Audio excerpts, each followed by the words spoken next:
Bismillahirrahmanirrahim. Assalamualaikum warahmatullahi wabarakatuh. Apa kabar adik-adik? Kita lanjut lagi ya sesi keduanya. Bentar ya, saya share screen dulu.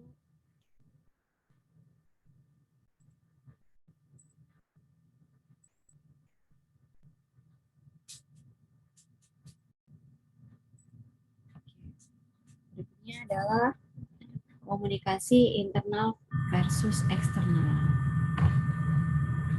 Ya, di sini ada ada gambar. Nah, gambar ini adalah saluran komunikasi. Jadi dalam berbagai bentuk ya, ada dari sendernya yang menggunakan encoding, kemudian decoding yang ada receiver, ada message yang disampaikan melalui channelnya, dan ada noise atau gangguan-gangguan di dalamnya, dan memberikan dampak. Nah, dampak ini adalah juga bagian dari feedbacknya.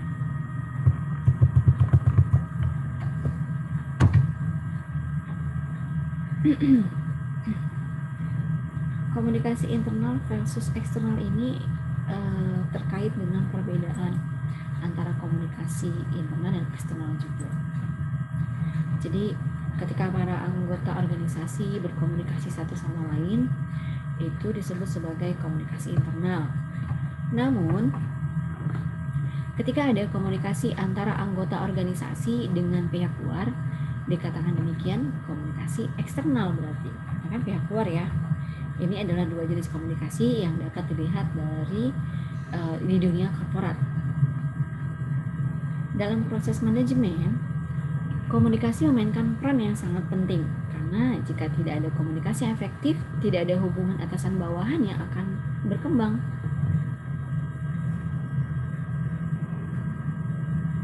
Serta komitmen karyawan terhadap organisasi juga bergantung atas intensitas dan keberhasilan dari komunikasi ini. Dan ini adalah merupakan transfer informasi antara dua pihak yang dapat terjadi dengan atau tanpa menggunakan kata-kata. Ya, karena memang komunikasi tidak harus selalu melalui kata-kata ya. Kedua jenis komunikasi ini sangat penting bagi keberhasilan dan pertumbuhan perusahaan. Nah, kalau kita lihat dari sisi definisi komunikasi internal, komunikasi dikatakan internal jika pertukaran informasi, pesan, fakta, pendapat, dan lain-lain terjadi antara anggota organisasi itu atau berbagai unit organisasi untuk tujuan bisnis. Dan itu dapat terjadi antara individu, kelompok, departemen, atau unit. Dan itu bisa mencakup komunikasi formal dan komunikasi informal. Komunikasi formal adalah ketika komunikasi yang melewati saluran yang telah ditentukan oleh komunikasi formal.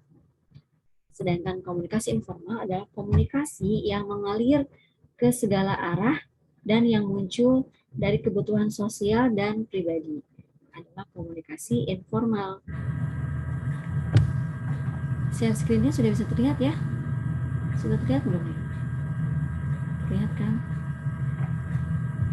Komunikasi internal berfungsi untuk menetapkan dan menyebarluaskan tujuan dari usaha tersebut, mengembangkan rencana untuk pencapaian, mengatur sumber daya secara optimal, dan ini membantu dalam memilih, melatih, dan menilai peserta dalam organisasi, ya kan? Pasti dalam suatu manajemen, dalam suatu kumpulan organisasi di mana orang-orangnya saling bersinergi, saling melengkapi, memiliki peranan dari yang paling kecil sampai yang paling besar. Dalam artian paling kecil itu bukan berarti tidak penting ya, tetapi paling kecil mungkin yang tidak terlihat, dan paling besar berarti yang dominan atau terlihat. Itu saling membutuhkan.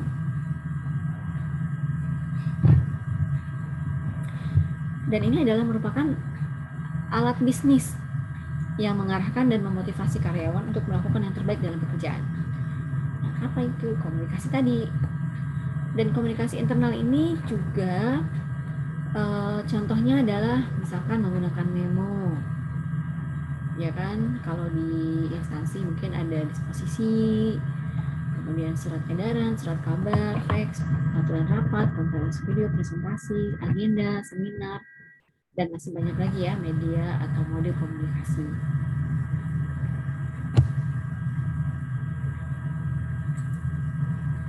Berikutnya adalah komunikasi eksternal. Komunikasi eksternal dapat dipahami sebagai berbagai informasi antara perusahaan dan orang atau entitas dari lingkungan eksternal.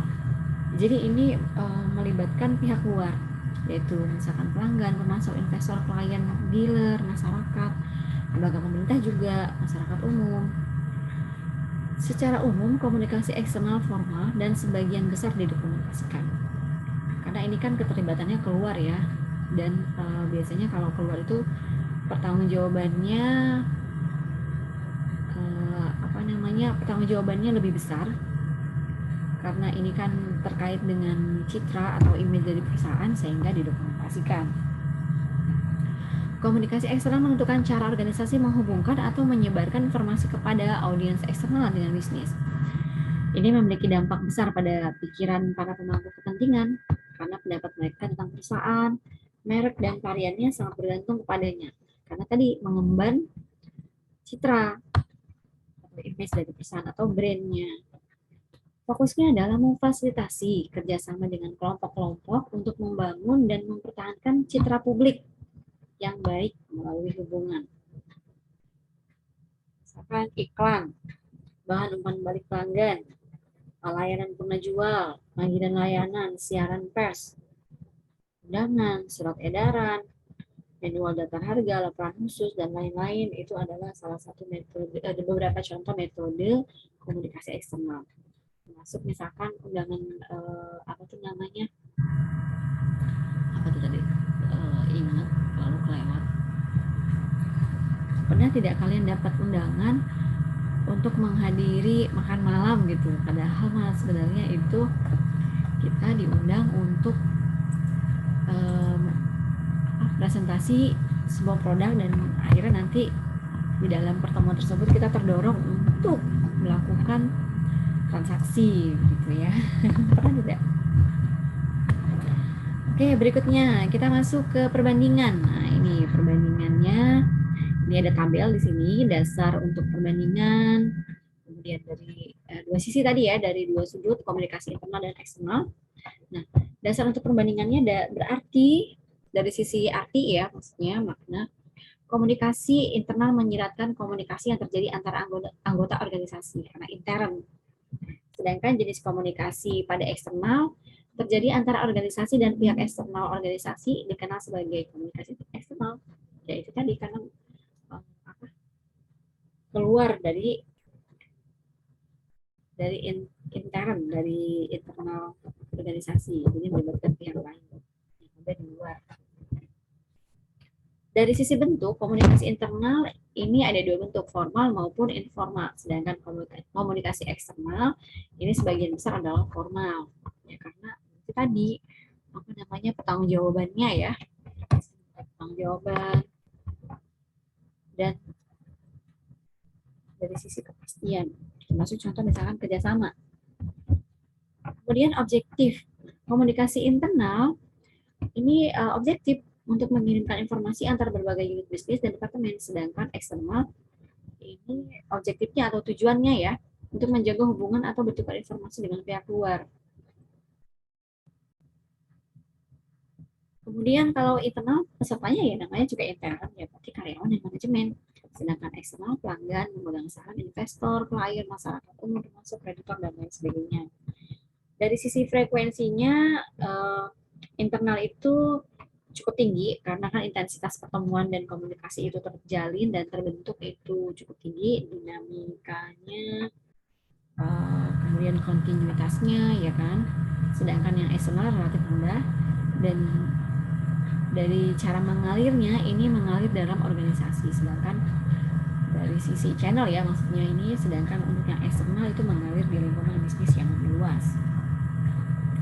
Nah, berikutnya adalah apa sih perbedaan kunci dari komunikasi internal dan eksternal? Perbedaan kunci antara komunikasi internal dan eksternal.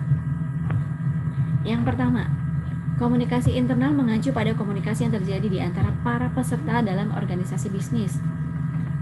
Sebaliknya, komunikasi eksternal adalah komunikasi yang terjadi antara organisasi dan individu lain, kelompok atau organisasi. ya. Kemudian yang kedua, komunikasi internal dapat bersifat formal atau informal, tapi komunikasi eksternal sebagian besar formal dan sangat terdokumentasi. Yang ketiga, komunikasi internal bertujuan untuk transmisi informasi antara berbagai unit bisnis dan departemen.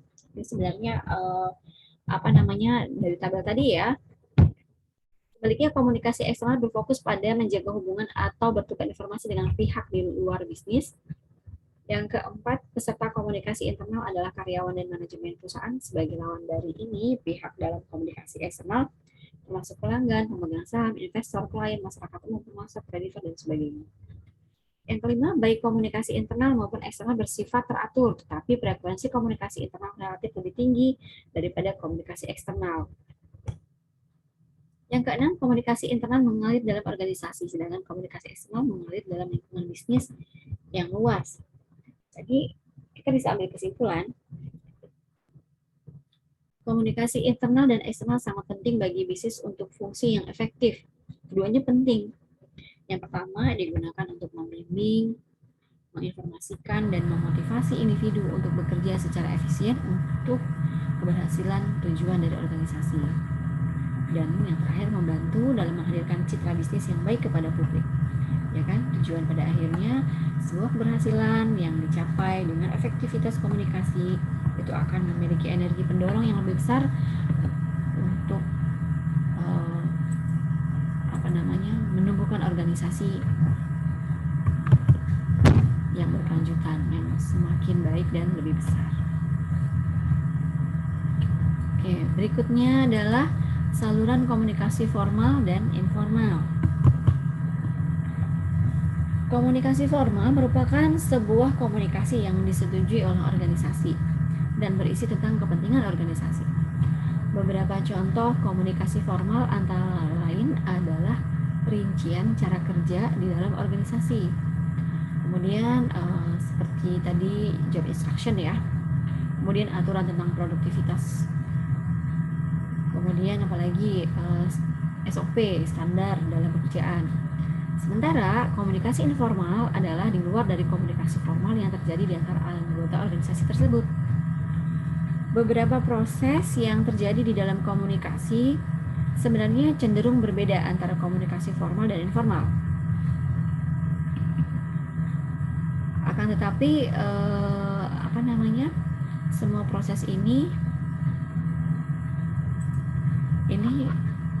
saling terhubung dan membutuhkan perhatian. Nah, berikut adalah beberapa proses dalam organisasi sebenarnya cenderung berbeda.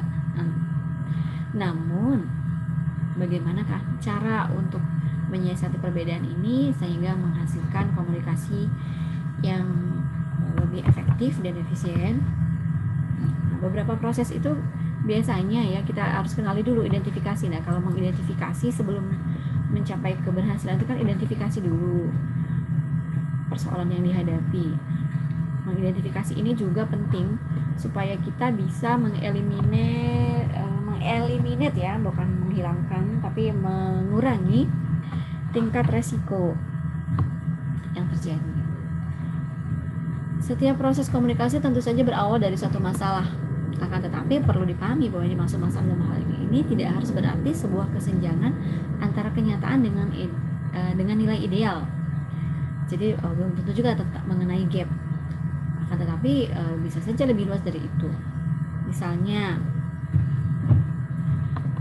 seseorang merespon cara komunikasi yang salah. Nah, itu misalkan salah persepsi.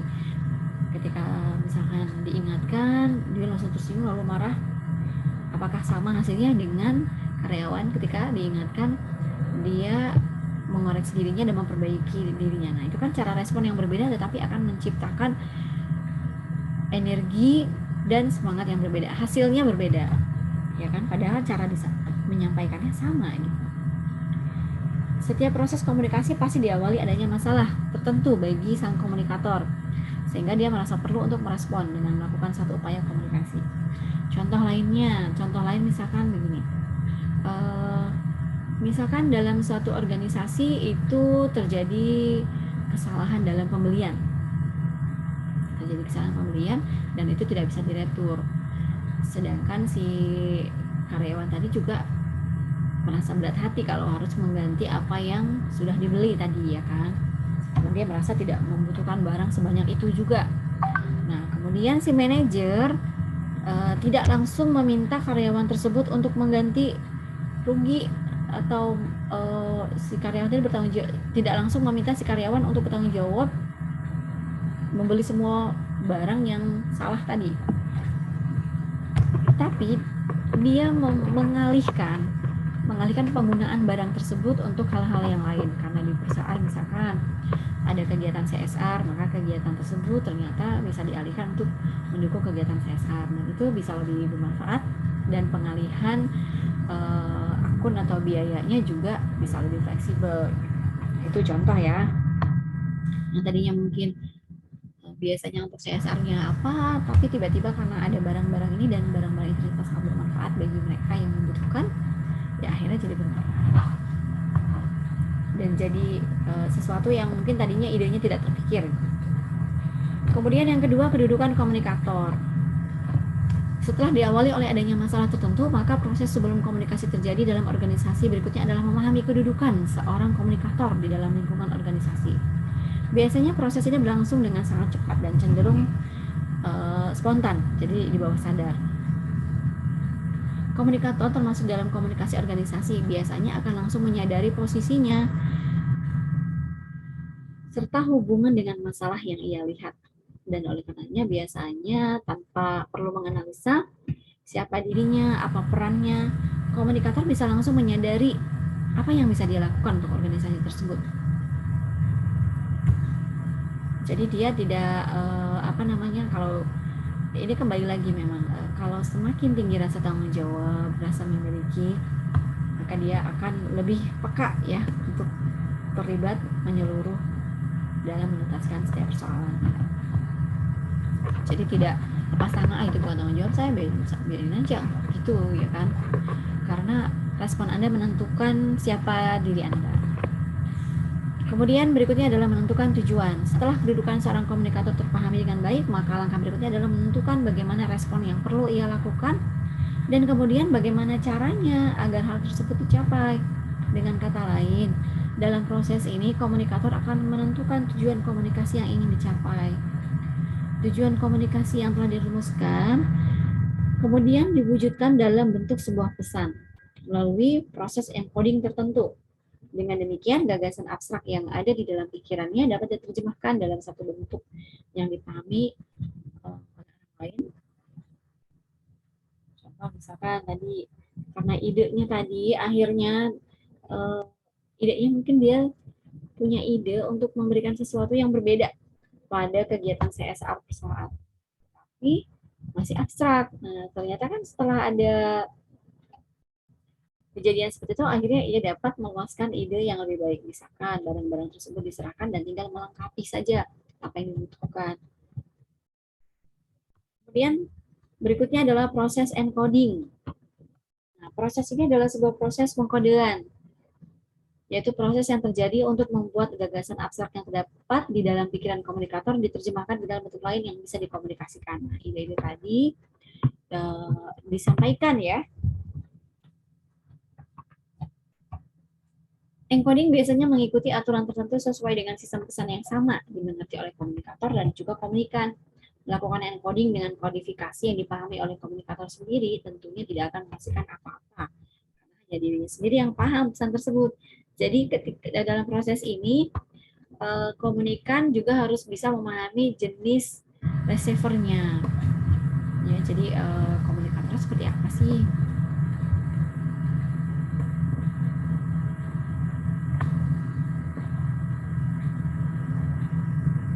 Komunikannya ya maksudnya. Kemudian berikutnya adalah perumusan pesan. Proses ini sebenarnya erat kaitannya dengan proses encoding. Jadi ini adalah interpretasinya. Proses encoding akan menghasilkan sebuah pesan tertentu yang akan disampaikan oleh komunikator terhadap komunikan yang dipilih.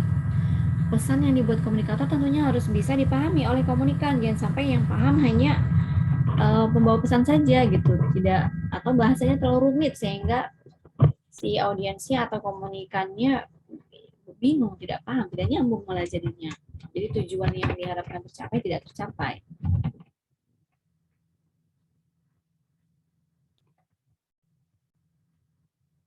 Bahasa adalah salah satu sistem encoding dan juga pesan yang digunakan oleh manusia. Dan kecenderungan dari komunikasi organisasi adalah dengan menggunakan bahasa yang dipakai oleh anggota organisasi tersebut. Sesuai dengan komunikasi yang diinginkan dalam komunikasi yang dilakukan. Terlebih lagi adanya kecenderungan untuk melakukan komunikasi lisan dalam satu organisasi.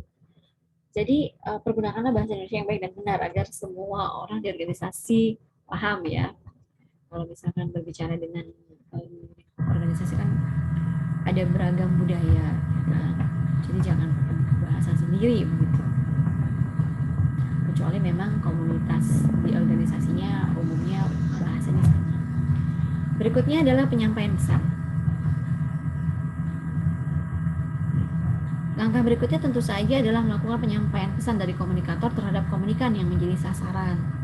Penyampaian pesan ini bisa dilakukan sesuai dengan kebutuhan komunikator ataupun dalam konteks komunikatornya adalah orang yang memiliki kedudukan struktural lebih rendah apabila dibandingkan dengan komunikannya. Proses penyampaian pesan harus dilakukan dengan baik untuk memastikan bahwa pesan tersebut tersampaikan dengan baik. Dan proses ini bisa bergantung dengan jenis model yang dipilih oleh komunikator ketika berhadapan dengan massa yang banyak. Jadi penyampaian pesannya, metodenya ini memang harus disesuaikan ya. Kemudian berikutnya dalam saluran komunikasi ini ada proses decoding. Nah, tadi gambarnya sudah ada di depan ya. Apabila dilakukan proses encoding oleh komunikator, maka proses ini adalah sebuah proses yang biasanya dilakukan oleh komunikan. Decoding adalah satu upaya untuk menerjemahkan pesan ke dalam maksud yang ingin disampaikan oleh komunikator. Proses ini juga biasanya terjadi secara instan seperti yang terjadi pada proses komunikasi lisan. Selama antara komunikator dan komunikan memiliki pengetahuan dan sistem pesan yang sama, maka pesan bisa tersampaikan dengan baik. Artinya, kalau komunikator menggunakan bahasa Inggris, tapi komunikan tidak memahaminya, maka pesan tersebut tidak akan bisa terkode dengan baik. Nah, itu contohnya. Bahkan tidak bisa diterima, ya karena yang satu ngomongnya bahasa Inggris, yang lain tidak paham gitu. Kemudian berikutnya adalah penafsiran maksud. Maksud yang dilakukan oleh komunikan terhadap pesan yang telah dikode dari komunikator ini, dalam proses ini komunikan berusaha menafsirkan maksudnya, maksud dari tujuannya. Ini maksudnya apa ya? Interpretasi gitu loh. Ini tentang apa? Ini membahas apa gitu. Jadi nyambung. Banyak faktor yang menentukan bagaimana seorang komunikan akan melakukan respon pada pesan yang telah dibuat oleh komunikator. Ada beberapa komunikan yang sulit dalam memahami maksud komunikator. Sebaliknya, ada juga yang memiliki kemampuan sangat baik dalam memahami maksud komunikator. Apabila berhadapan dengan kondisi seperti ini, maka komunikator yang bijak akan berusaha menyederhanakan pesannya supaya sebagian besar komunikan dapat memahami pesan tersebut. Jadi mudah ditafsirkan. Berikutnya adalah pemberian feedback. Setelah pesan terpahami dengan baik oleh komunikan, maka secara alamiah akan muncul dorongan untuk melakukan respon terhadap pesan yang dibuat oleh komunikator. Akan tetapi, pemberian feedback ini bisa bersifat langsung dan tidak langsung, bisa lisan atau tidak lisan, atau dalam bentuk yang lain. Kalau misalkan bentuk lain ini maksudnya misalkan setelah memberikan diskusi atau sejenisnya, kemudian minta saran-saran. Jika sarannya tidak terbuka, sarannya tertutup atau masukannya tertutup, itu bisa melalui Google Form misalkan.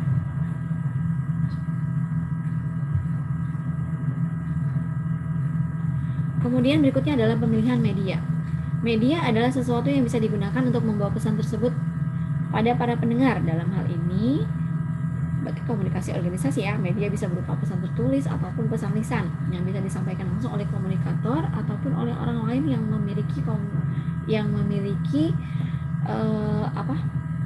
mewakili kemampuan komunikator tadi.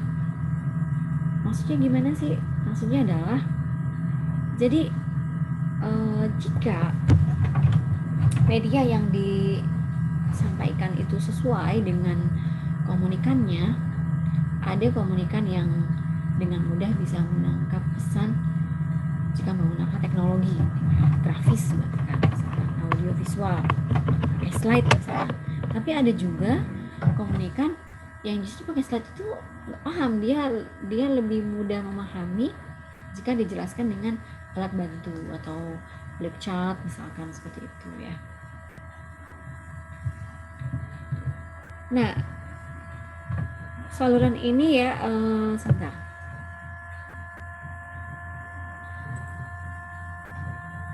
Ya, berikutnya ada proses-proses lainnya. Nah, proses lainnya ini adalah pemilihan saluran komunikasi organisasi, kemudian pemilihan komunikan dalam komunikasi organisasi, perumusan gaya penyampaian pesan komunikator, pemilihan waktu penyampaian pesan atau oleh struktur lainnya, dan pembatasan komunikan apabila pesan ditujukan tidak untuk semua komunikan. Jadi kalau misalkan komunikasinya bukan untuk semua orang, hanya untuk beberapa. Berikutnya adalah komunikasi nonverbal. Nah, kalau secara definisi, komunikasi nonverbal adalah metode berkomunikasi dengan orang lain tanpa menggunakan kata-kata. Jadi tanpa menggunakan kata-kata, melainkan tindakan. Misalnya menggunakan gerakan tangan, menunjuk dan meminta sesuatu, melakukan kontak mata, sentuhan, atau intonasi suara. Bahkan mikroekspresi. Jadi ekspresi sederhana, misalkan mengedipkan mata, menaikkan alis, nah yang mikro ya. Dan bahasa tubuh lainnya, gestur ya. Kalau gestur kan bahasa tubuh yang lebih kelihatan. Komunikasi nonverbal adalah bentuk komunikasi yang tidak melibatkan kata-kata. Sebaliknya, jika komunikasi ini menggunakan bahasa tubuh seperti ekspresi wajah, gerak tubuh, dan postur, kita sering lihat ya dalam rutinitas kebiasaan ini sering keluar ya. Kenapa? Karena komunikasi nonverbal ini adalah respon otomatis terhadap situasi. Misalkan ketika Anda terkejut, oh gitu kan, atau merasa jijik gitu misalkan, gitu kan, meringis gitu. Dan berbeda dengan meringis ketika merasakan sakit gitu. Dan itu dilakukan secara tidak sadar. Komunikasi nonverbal akan mempengaruhi begitu banyak keterampilan komunikasi. Komunikasi ini dapat mendukung atau bahkan dapat menghancurkan niat yang sebenarnya. Coba kalau orang salah persepsi, ya kan? Kata-kata hanyalah salah satu dari banyak cara untuk mengekspresikan diri. Akan tetapi, bagaimana orang lain memahami kita tidak bisa hanya dipengaruhi oleh kata-kata saja. Faktanya, hanya 7% interpretasi orang terhadap sebuah pesan berasal dari apa yang kita katakan. 93% lainnya didasarkan pada isyarat nonverbal. Nah, ya kan? Gesturnya, semua semua yang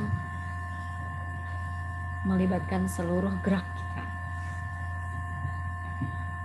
Orang selalu menggunakan komunikasi nonverbal dan verbal bersama-sama. Misalnya ketika guru menggunakan gerakan tubuh saat menjelaskan pelajaran, kemudian orang tua memeluk anak sambil mengatakan betapa bangganya mereka pada anak-anaknya. Nah, itu kan bersamaan, ya kan? Atau misalkan ketika kalian punya teman nih, bukannya kerja malah ngegosip terus, kan ekspresinya beda, ya kan? Nah, berikutnya jenis komunikasi nonverbal di tempat kerja.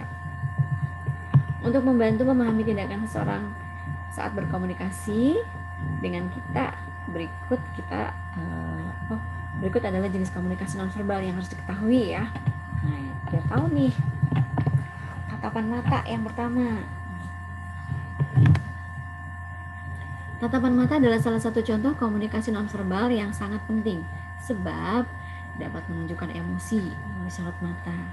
Misalnya dengan menatap lekat-lekat, atau melotot, tanda kurang suka, atau terkejut bahkan berkedip. Di kondisi lain, misalnya saat kita bahagia, sorot matanya akan tampak berbinar, pupil matanya membesar. walaupun kita pakai masker, kita bisa tahu ya orang itu tersenyum, ya kan? Dari matanya menunjukkan senyuman. Ada nggak yang senyum tapi kan nggak bisa ya, itu ekspresi udah satu kesatuan. Walaupun pakai masker, kalau senyum atau kesel kan nggak bisa berbeda, itu udah satu kesatuan mimiknya ya.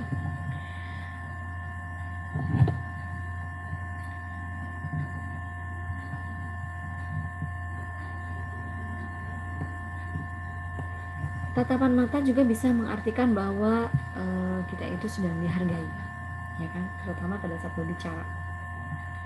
Nah, kalau misalkan berbicara dengan seseorang nggak mau melihat, itu kesannya tidak dihargai gitu ya, tidak didengarkan. Berikut yang kedua, gestur atau gerakan tubuh atau bahasa isyarat ya, kalau yang mikronya, semi mikro bahasa isyarat. Gestur dapat digunakan untuk menyampaikan sesuatu tanpa harus berkata apapun, seperti mengangguk, tanda setuju, ya kan, kalau tidak menggeleng. Emang ada yang, Kak, kita pulang on time yuk, iya kan, nggak ada tuh ya itu. Kalau iya ya begini kan.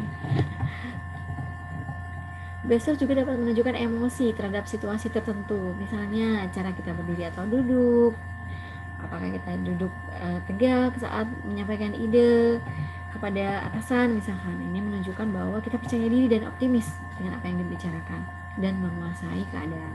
Sebaliknya, jika duduknya membungkuk, berarti sedang ada masalah atau kelelahan. Nah, ekspresi wajah.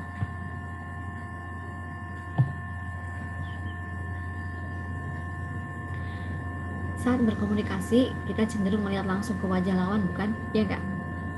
Nah, ini merupakan hal yang wajar. Ekspresi wajah berperan penting dalam komunikasi. Apa yang sedang dirasakan atau dipikirkan, positif atau negatif, itu akan terlihat.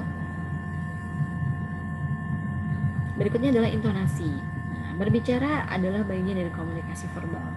Sedangkan nada bicara, intonasi, dan volume adalah bagian dari bahasa nonverbal. Mempertahankan nada suara yang lembut dan rendah saat berbicara dengan kolega atau pimpinan dapat mempengaruhi energi kedua belah pihak. Beda ya ketika ngomong sama pimpinan, mana pak? Gitu. Beda.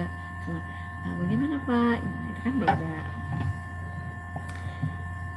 Dan dengan mengetahui bagaimana mengatur intonasi, itu akan membuat komunikasi berjalan dengan lancar.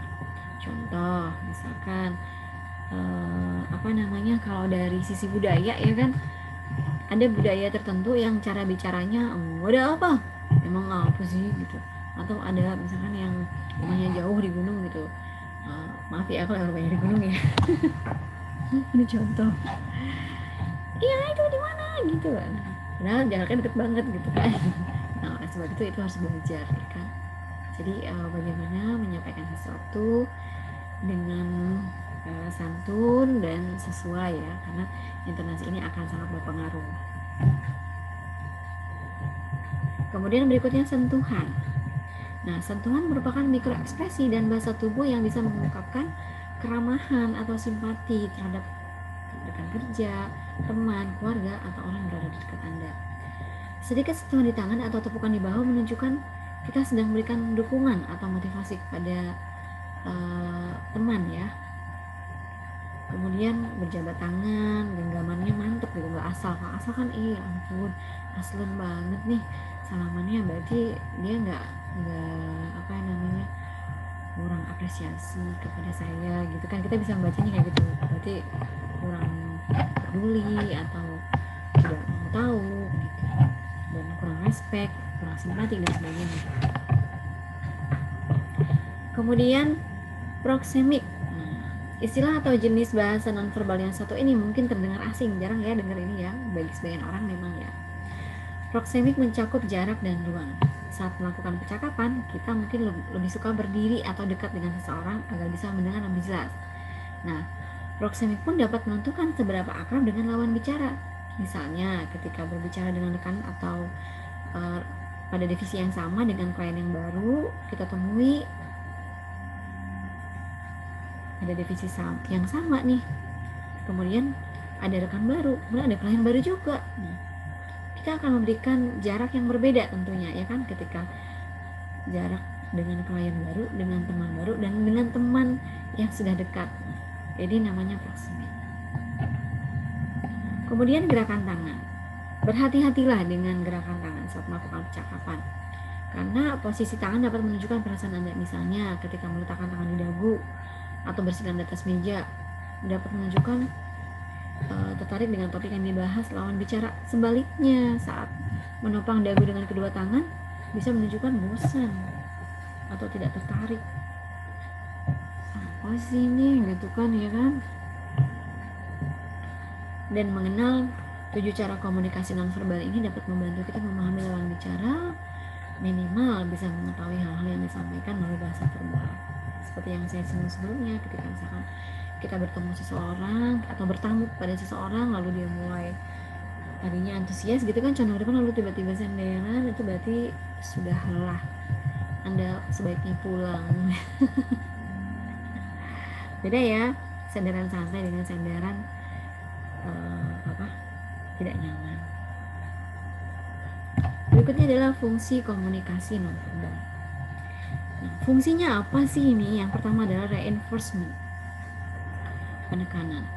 Fungsi komunikasi nonverbal yang pertama ini berarti kita dapat menggunakan komunikasi nonverbal untuk menduplikasi dan mendukung pesan verbal. Jadi membuat pesan lisan lebih jelas. Nah, ini penekanan supaya tidak terjadi kesalahpahaman. Kemudian yang kedua, substitusi. Nah, fungsi komunikasi nonverbal yang kedua ini itu bisa lebih ekspresif dan bermakna daripada kata-kata.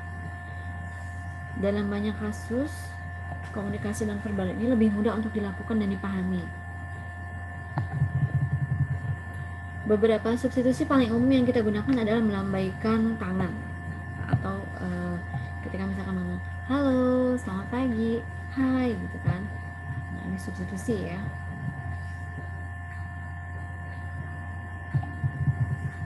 Berikutnya adalah kontradiksi.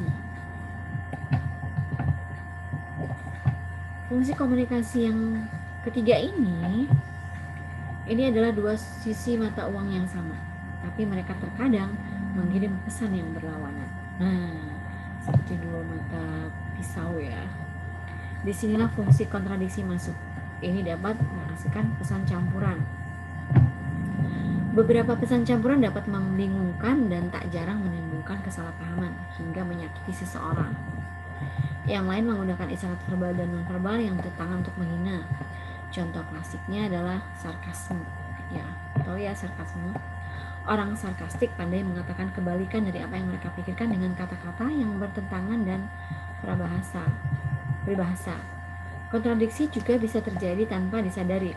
Terkadang kita melihat orang bertindak berbeda dari apa yang mereka katakan. Ketika ini terjadi, kita mungkin akan bingung. Reaksi umum dari kita biasanya bagaimana?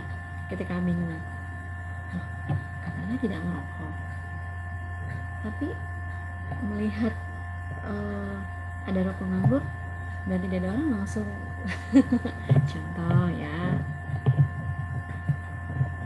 Isyarat dan verbal dikembangkan jauh sebelum kita belajar berbicara. Nah, fungsi substitusi pada bayi ini juga terlihat ya, misalkan ketika gerak tubuh, bahasa tubuh sebelum bahasa verbalnya keluar. Berikutnya adalah aksentuasi, aksen, logat.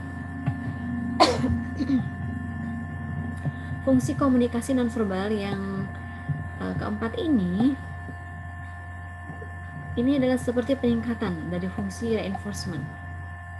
Jadi kalau tadi itu reinforcement itu penekanan, jadi bisa mengulang kembali untuk menekankan. Nah, ini levelnya lebih tinggi lagi di atasnya. Aksentuasi berarti memberi penekanan pada sesuatu, sementara fungsi reinforcement mendukung arti kata-kata kita. Fungsi aksentuasi akan menambah intensitas atau kekuatan pada kata-kata tersebut. Bayangkan ketika kita misalnya ketemu seseorang selama waktu yang lama, kita mungkin akan berkata sama mereka, aku senang bisa melihat kamu lagi gitu kan. Untuk memperkuat pesannya biasanya akan diiringi dengan senyuman dan pelukan erat. Dan untuk aksentuasi, untuk lebih menunjukkannya, biasanya kita mengucapkan dengan lebih keras, antusias, dan senyum lebar.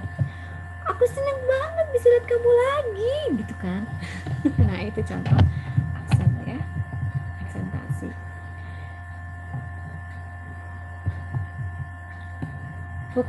Fungsi aksentuasi bekerja seperti tanda seru ya. Jadi itu kalau dituliskan di bahasa, kalau dituliskan, ini bahasa verba dan non verbal ya. Bahasa verba itu kan ada lisan dan tulisan. Nah, jika dituliskan maka itu tanda seru. Nah, berikutnya adalah regulasi. Fungsi regulasi akan membantu kita bergiliran dalam berbicara tanpa menggunakan kata-kata, sehingga kita tidak membantu orang lain. Nah, jadi ada keteraturan di sini. Ini membantu kita mengirim sinyal saat menginginkan tanggapan atau ketika kita selesai berbicara dan ingin orang lain berbicara. Kita dapat menggunakan bahasa, gerak tubuh, dan kotak mata dalam fungsi ini. Contohnya bagaimana? Nah, contohnya misalkan sudah selesai memaparkan. Baiklah, mungkin ada yang ingin bertanya. Nah, itu kan contoh regulasi. Atau mungkin bisa ditambahkan, atau bisa menggunakan gerak tubuh. Misalkan selesai berbicara, kemudian seperti ini kan gerak tubuh ya, bahwa silakan pada yang memberikan saran atau masukan.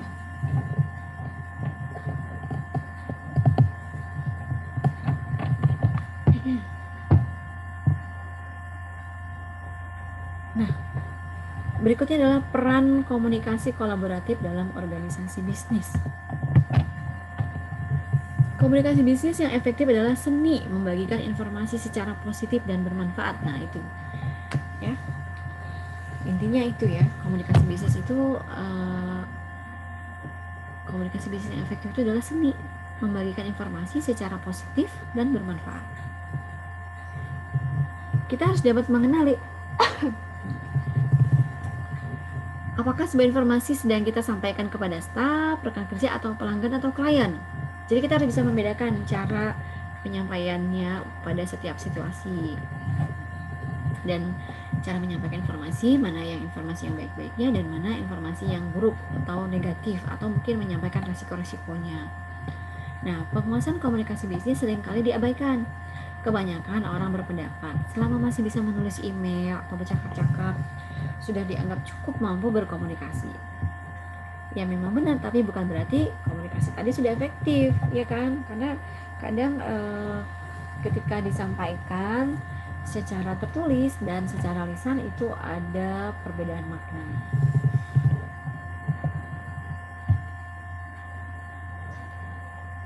Kemudian berikutnya adalah pengertian komunikasi bisnis menurut para ahli. Yang pertama adalah menurut Hans. Komunikasi bisnis menyatakan bahwa komunikasi bisnis sebagai satu pertukaran gagasan, pesan, dan konsep yang berkaitan dengan pencapaian serangkaian tujuan komersial. Menurut Shannon dan Weaver, komunikasi bisnis sebagai bentuk interaksi yang saling mempengaruhi satu sama lain, yakni pihak-pihak yang terlibat dalam interaksi tersebut, baik sengaja maupun tidak sengaja. Nah, bentuk komunikasi bisnis khususnya dalam hal pesannya bisa bermacam-macam, mulai dari bahasa, ekspresi, wajah, seni, hingga teknologi. Nah, dari pendapat para ahli tersebut dapat kita simpulkan komunikasi bisnis terjadi antara dua pihak atau lebih untuk bertukar informasi terkait bisnis. Dan keberhasilan bisnis tergantung pada kemanjuran komunikasi bisnis. Artinya kemampuan atau kompetensinya dalam berkomunikasi. Sehingga dapat disebut juga komunikasi adalah urat nadi bisnis. Urat nadi bisnis. Nah, apa sih perannya? Nah, yang pertama kita lihat saling bertukar informasi. Melalui komunikasi bisnis, perusahaan atau organisasi bertukar informasi dengan pihak internal maupun eksternal. Dan komunikasi ini juga membawa dinamika dalam kegiatan perusahaan atau organisasi dan berakhir pada laba, ya kan? Dan endingnya adalah bonus tahunan turun. Nah, senang kan? Untuk membantu mencapai tujuan perusahaan yang dulu tercapai nih, ya kan? Nanti kalau ada lebihnya kan bisa buat bonus ya, bonus kinerja, alhamdulillah. Jangan harapkan bonusnya dulu, tunjukkan dulu kinerja terbaiknya ya. Jangan hanya bekerja sesuai batas waktu. Artinya gini, ketika pekerjaan itu memang belum tuntas, udah jam 5 udah waktunya pulang, belum tuntas besok lagi, nah akhirnya nanti bertumpuk-tumpuk, performa pekerjaannya juga tidak baik. Harusnya kita sudah sampai ke tahap 3, ini kita masih di tahap 1, sedangkan tugas-tugas lainnya kalau dikerjakan dengan lebih cepat itu sudah bisa menerima tugas yang lebih banyak lagi, tanggung jawab lebih banyak, klien lebih banyak, ini malah jadi tertunda, malah menghambat rezeki sendiri ya. Yang kedua, mempersiapkan rencana dan kebijakan. Nah, komunikasi membantu dalam menyiapkan rencana dan kebijakan perusahaan atau organisasi. Nah, tentu saja yang realistis ya, memerlukan informasi yang memadai dan relevan. Dengan komunikasi bisnis, manajer atau pengambil kebijakan akan mengumpulkan informasi yang diperlukan dari sumber-sumber yang dapat diandalkan. Kalau sumbernya tidak dapat diandalkan, tidak bisa dijadikan rujukan untuk mempersiapkan rencana dan kebijakan. Berikutnya adalah eksekusi rencana dan kebijakan. Nah, agar dapat mengimplementasi rencana dan kebijakan dengan tepat waktu, manajer harus menyebarkannya ke seluruh perusahaan atau organisasi. Dan untuk melakukan hal ini, sekali lagi, manajer mengandalkan komunikasi bisnis. Berikutnya adalah meningkatkan efisiensi karyawan. Dengan bantuan komunikasi bisnis, jelaskan tujuan organisasi, tujuan kita mau kemana, bulan depan kita targetnya apa, rencananya apa, kebijakannya, aturan, arahan, dan hal lain yang kompleks kepada karyawan dan staf akan memperluas pengetahuan mereka sehingga bisa mensinergikan kerjasama dari seluruh karyawan dan staf dan membantu mereka untuk menjadi lebih efisien dalam bekerja karena arahnya jelas mau kemana gitu. Kemudian mencapai tujuan. Komunikasi bisnis yang efektif membantu karyawan atau staf di semua level untuk menyadari kewajiban dan hak-haknya. Karenanya mereka akan menjadi lebih fokus juga pada pekerjaan masing-masing. Kan sudah tahu ya tujuan mau kemana. Dan ini juga akan mendorong mereka untuk mampu menyelesaikan pekerjaan tepat waktu. Jadi tujuannya lebih cepat dan lebih mudah tercapai. Berikutnya adalah memecahkan masalah. Melalui berbagai saluran komunikasi, staf dapat menyampaikan berbagai masalah kepada para manajer dan dapat diberitahu tentang berbagai masalah rutin lainnya. Jadi tidak tumpang tindih, artinya persoalan yang kemarin tidak bertumpuk atau tidak berulang untuk kejadian yang sama gitu.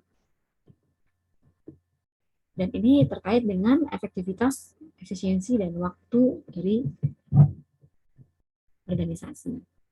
Dengan tidak adanya hambatan komunikasi bisnis, saluran ini memungkinkan manajer maupun pengambil kebijakan segera bertindak untuk menyelesaikan masalah. Berikutnya adalah meningkatkan hubungan industrial. Nah, hubungan industrial ini apa sih? Hubungan antara pekerja atau staf dengan manajemen di tempatnya bekerja. Hubungan industrial yang baik selalu dicari demi suksesnya bisnis. Disinilah komunikasi memainkan peran pentingnya, yaitu untuk menciptakan dan memelihara hubungan industrial yang baik. Berikutnya adalah mempromosikan barang dan jasa. Semakin hari dunia bisnis semakin kompetitif.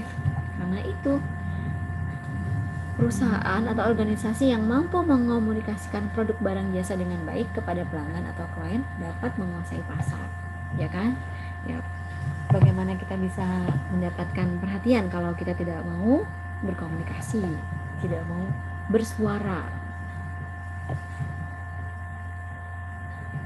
Kemudian menghapus kontroversi.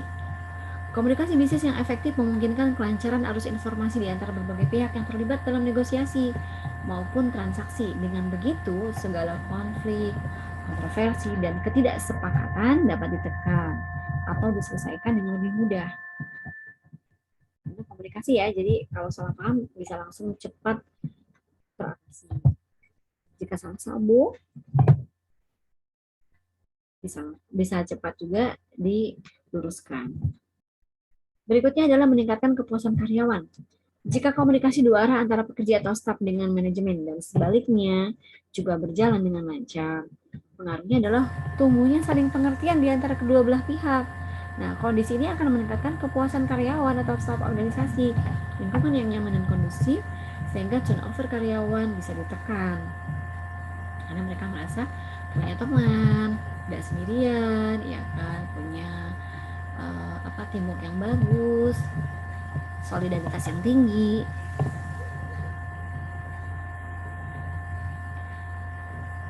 Berikutnya adalah meningkatkan loyalitas.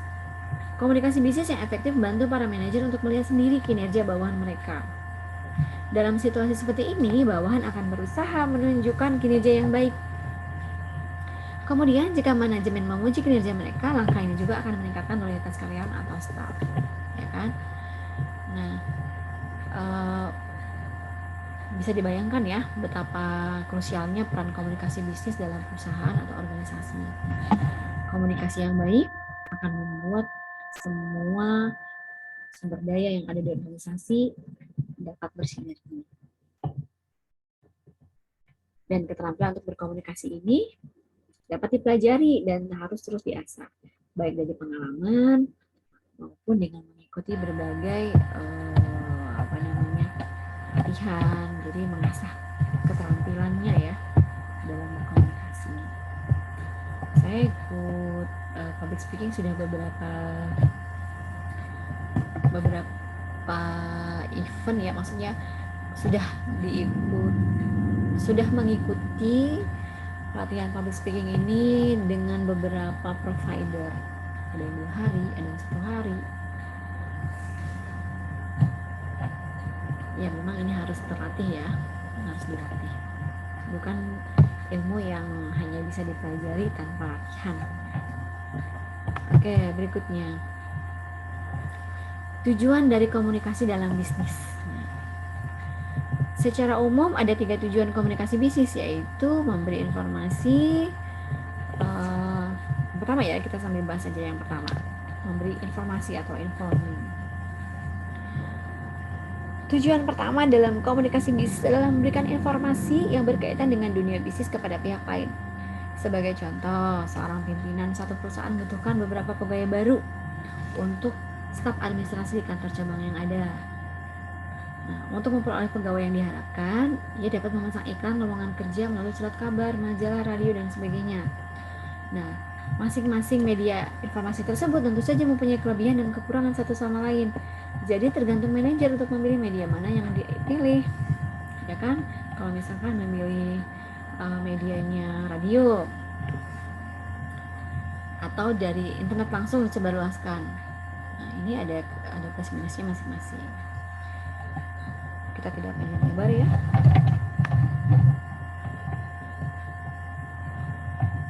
Berikutnya adalah melakukan persuasi.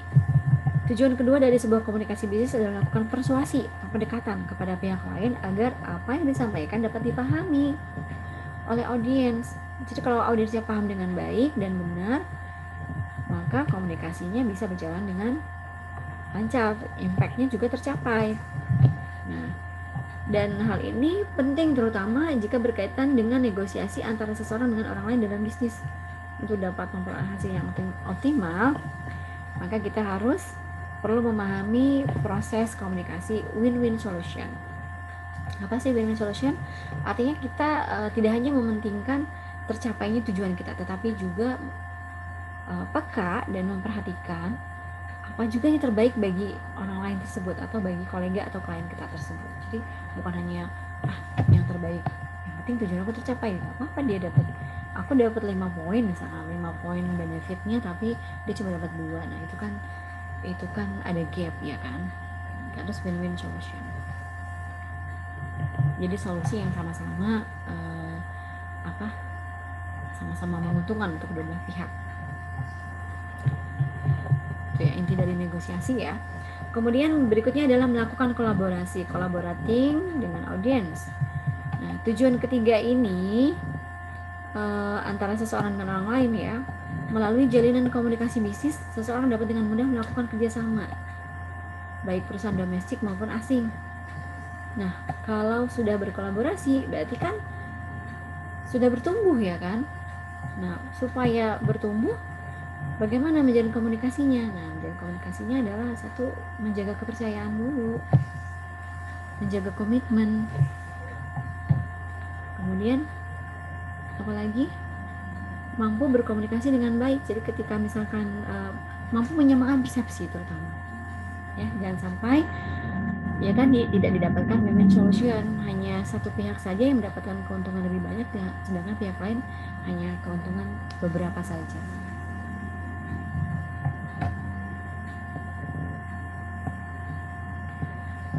Seseorang dapat menggunakan beberapa media telekomunikasi ya untuk mendukung kolaborasi ini.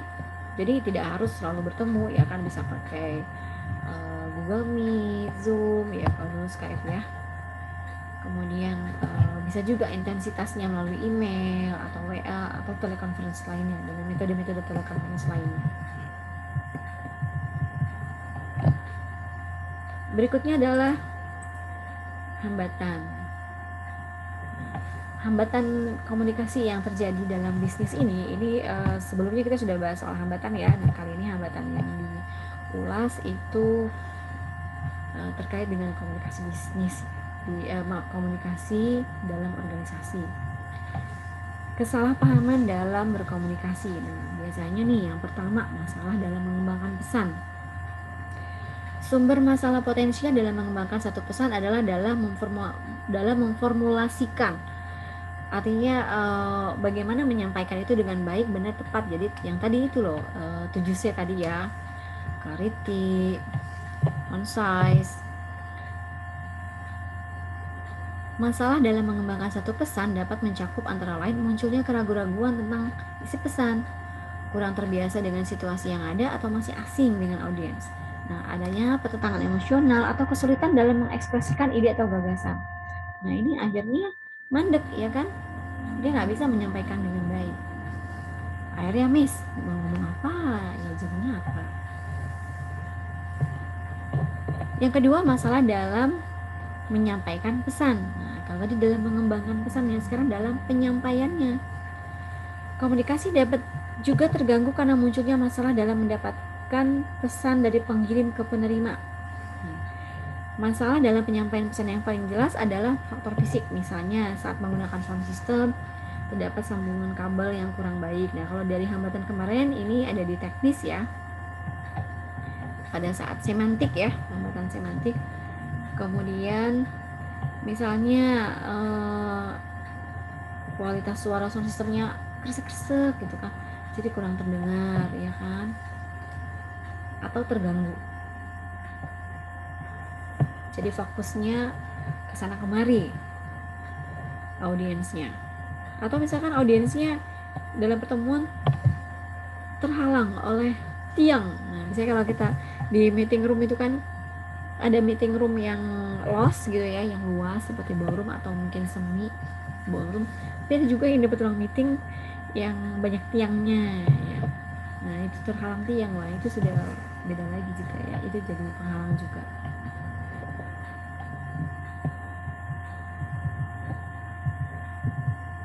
Berikutnya adalah masalah dalam menerima pesan. Nah, masalah yang muncul dalam penerimaan suatu pesan antara lain adanya persaingan antara penglihatan dengan suara. Misalkan kursi yang tidak nyaman, lampu yang kurang terang, atau kondisi lain yang mengganggu konsentrasi penerima. Jadi tidak bisa fokus ya. Dalam beberapa kasus, gangguan atau masalah penerimaan pesan ini dapat muncul berkaitan dengan kesehatan si penerima pesan. Misalnya audiensnya sedang kurang enak badan, sedang sakit kepala, atau kelelahan, jadi tidak bisa fokus. Yang keempat adalah masalah dalam menafsirkan pesan. Meskipun suatu pesan mungkin hilang selama proses penyampaian pesan terjadi, namun masalah terbesar adalah pada mata rantai terakhir. Nah, ini dimana suatu pesan ditafsirkan oleh penerima pesan. Jadi proses decoding tadi ya, perbedaan latar belakang, perbendaharaan bahasa, pernyataan emosional dapat menimbulkan munculnya kesalahpahaman antara pengirim dan penerima pesan. Seseorang berkomunikasi dengan orang lain yang memiliki pengalaman dan harapan yang serupa, maka apa yang dia katakan secara otomatis tidak cocok dengan kerangka berpikir dirinya. Bila seseorang menghadapi orang yang memiliki latar belakang berbeda, apa yang dia katakan mungkin akan ditafsirkan dari sudut pandang yang berbeda. Nah, masalah dalam memahami pesan-pesan sebenarnya terletak pada bahasa dan cara menggunakan kata-kata dan simbol-simbol untuk menggambarkan suatu kenyataan. Satu hal yang cukup menarik bahwa seseorang mungkin bereaksi secara berbeda terhadap kata yang sama pada keadaan yang berbeda. Suatu pesan yang jelas dan dapat diterima di satu kondisi, namun dalam situasi yang berbeda, satu kata dapat membingungkan. Nah, hal ini tergantung pada hubungan emosional antara penerima dan pengirim pesan. Karena tidak sama-sama hadir dalam satu sesi, kemudian Anda dan teman Anda beda persepsi gitu ya, beda memaknai atau menginterpretasikan apa yang disampaikan. Oke, berikutnya memperbaiki komunikasi dalam organisasi. Nah, tadi kan sudah masalahnya nih, sekarang kita perbaiki. Nah, cara mengatasi hambatan memperbaiki komunikasi agar menjadi lebih efektif ini menurut Biff Bantil ya. Yang pertama adalah memelihara iklim komunikasi terbuka.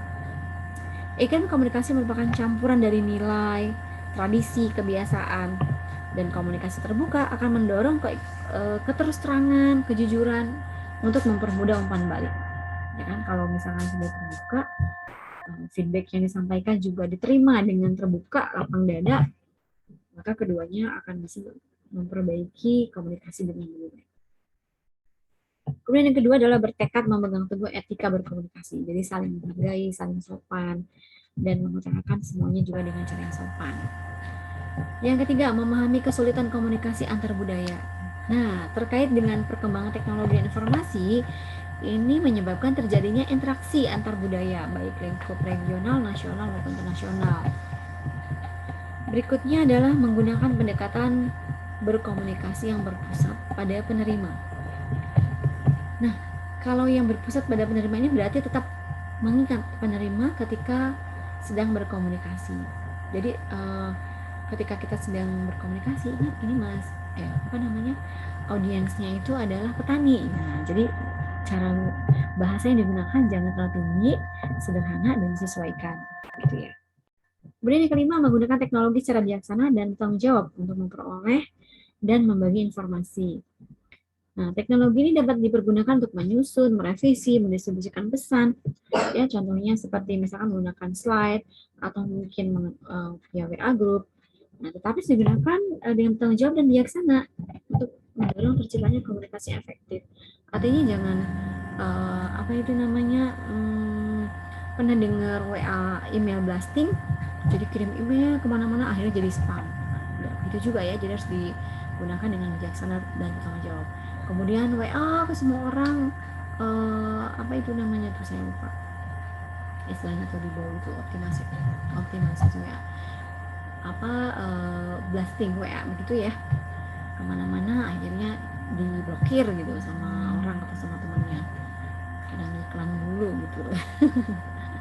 Jadinya tadinya mau memberikan manfaat, malah pesan untuk memberikan manfaatnya belum terbaca, tapi merasa diganggu dan tidak sopannya saja yang terlihat gitu. Oke, berikutnya menciptakan dan memproses pesan secara efektif dan efisien.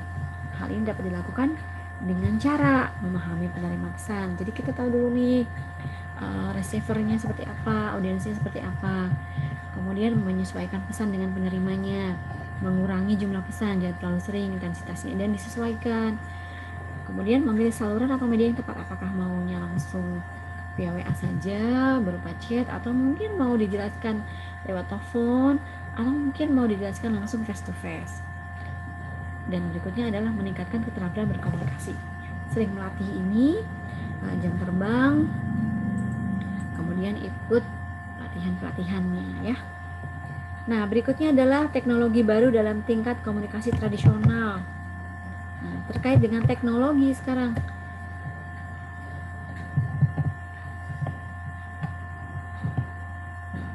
kalau berbicara mengenai teknologi, perkembangan teknologi komunikasi dari berbagai zaman kalian kan zaman milenial ya. Alat komunikasi digunakan untuk menyebarkan atau menyampaikan informasi, baik itu informasi kepada satu orang saja atau kepada banyak orang.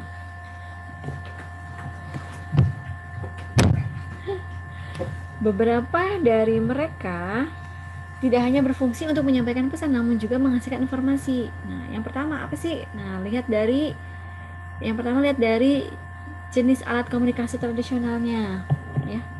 Ada asap. Nah, asap nih. Saat tersesat di hutan, media komunikasi yang paling efektif apa? Ya asap, ya kan? Dengan mengumpulkan asap secara terstruktur, artinya asapnya itu terkumpul gitu ya, tebal. Orang yang melihat kepulan asap yang dibuat akan mengerti bahwa kepulan asap dihasilkan adalah sebuah pesan meminta pertolongan, SOS, ya kan, ketika di hutan. Kemudian yang kedua adalah daun lontar dan prasasti. Nah, pada zaman dulu orang berkomunikasi dengan tulisan menggunakan media daun lontar atau pada prasasti atau batu yang diukir, ya. Prasasti atau daun lontar ini nantinya akan berisikan tentang informasi tadi. Nah, pernah lihat kan film-film seperti apa ya, Misteri Gunung Cerme. Nah, itu kan kerajaan tuh zaman dulu. Kenapa ingetnya film yang itu, apa sinetron yang itu ya.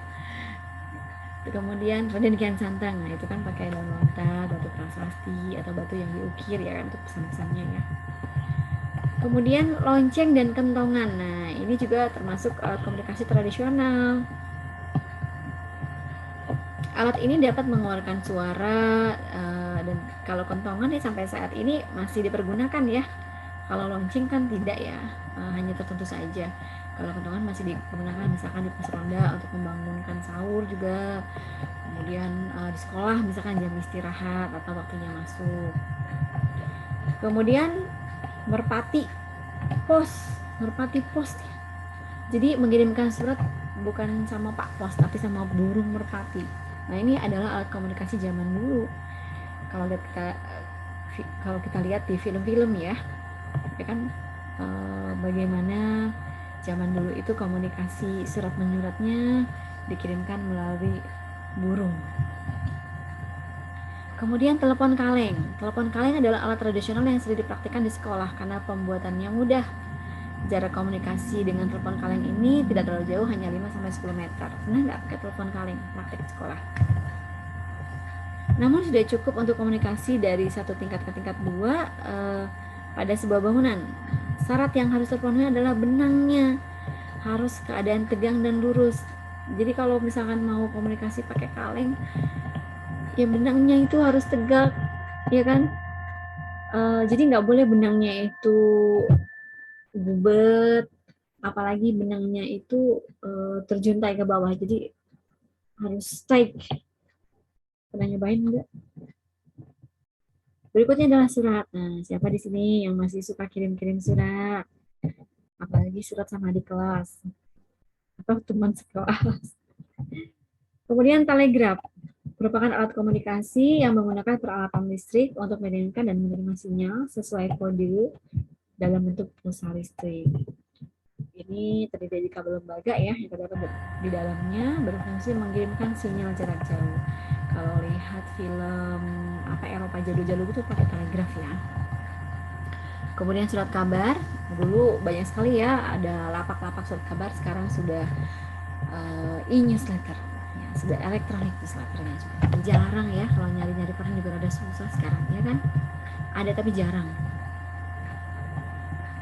Nah, berikutnya kalau dilihat dari macam-macam alat komunikasi, tadi kan yang pertama itu tradisional, kemudian selanjutnya adalah yang modern sekarang. Telepon kabel, macam-macam alat komunikasi modern. Yang pertama ini adalah cikal bakal dari smartphone yang sekarang kita pakai, yaitu telepon kabel.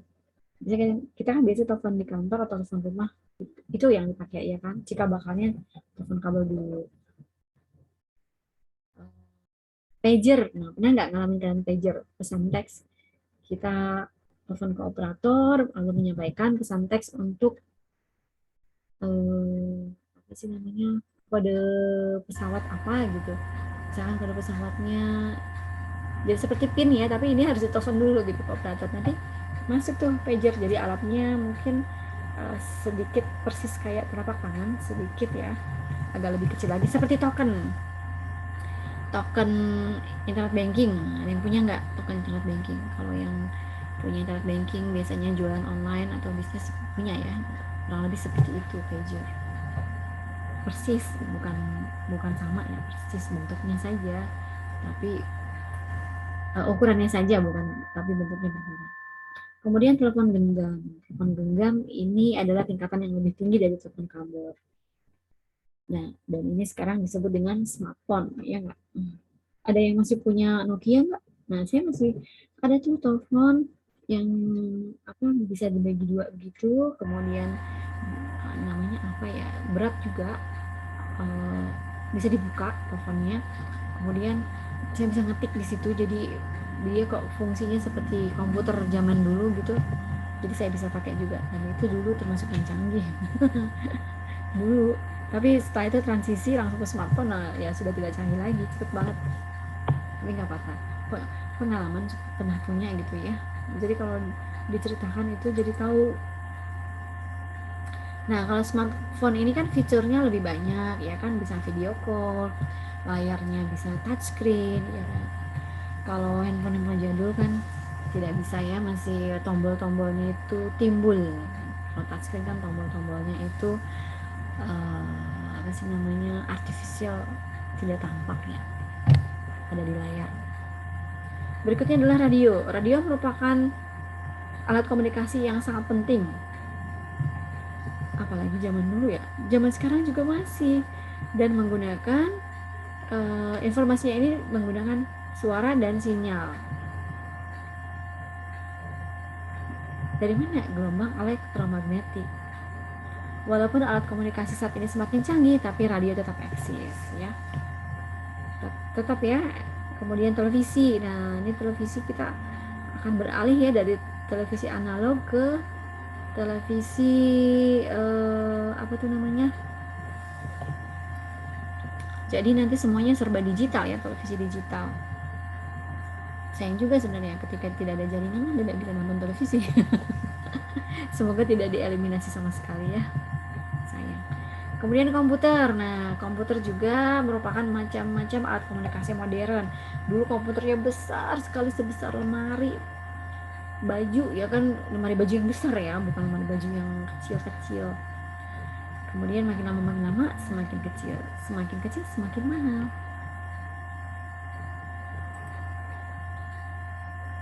Intinya, setiap alat komunikasi sangat efektif jika penggunaannya juga efektif. Sesuai dengan zamannya saat ini, tidak sepenuhnya alat komunikasi tradisional secara utuh ditinggalkan. Dan peran mereka juga sebenarnya masih digunakan terutama sebagai media pembelajaran bagi masyarakat saat ini. Dan sangat penting juga terutama untuk tidak melupakan sejarah.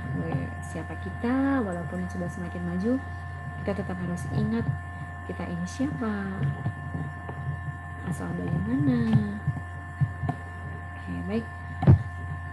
Kita cukupkan sampai di sini ya. Kita sudah sampai di penghujung sesi. Sampai ketemu di sesi selanjutnya. Mudah-mudahan kita bisa interaksi langsung.